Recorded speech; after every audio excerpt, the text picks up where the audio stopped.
একটা যুবতী মাইয়া চলতেছে, তার প্রয়োজনীয় বাজারের মধ্যে কাজ করিয়া বাসার দিকে ফিরতেছে। হঠাৎ করে বাসার মধ্যে গিয়া তাই মহিলাটা বোরকা লাগানো, তার চোখের মধ্যে চশমা নেই। কোন দিকে তাকায়া দেখে সুন্দর একটা যুবক পিছনে দাঁড়ানো। হে যুবক, তুমি কিসের জন্য আমার পিছনে পিছনে আসলা? বলে এই জন্যই আসতেছি যুবতী, তুমি কি বুঝো না? চোখের মিসকলে কি বুঝো না?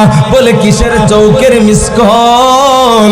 বলে আমার বোরকা লাগানো, তুমি আমার কিসের দেইকা পাগল হইলা? বলে যুবতী বোন, তোমার চোখের চাপুনি দেখে আমি বড় পাগল হয়ে গেলাম।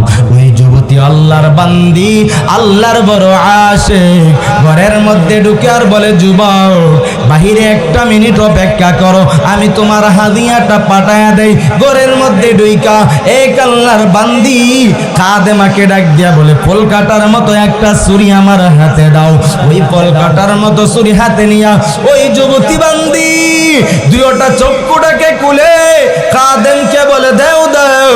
ওই চক্ষুটা নিয়ে ওই যুবককে হাদিয়া দাও।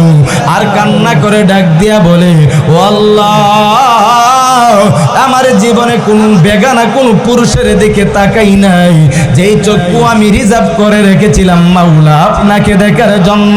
যেই চক্ষু দিয়া দুনিয়ার যুবক পাগল হইছে, মনে হয় আমি সেই চক্ষু দিয়ে আল্লাহ আপনাকে আর দেখতে পারবো না।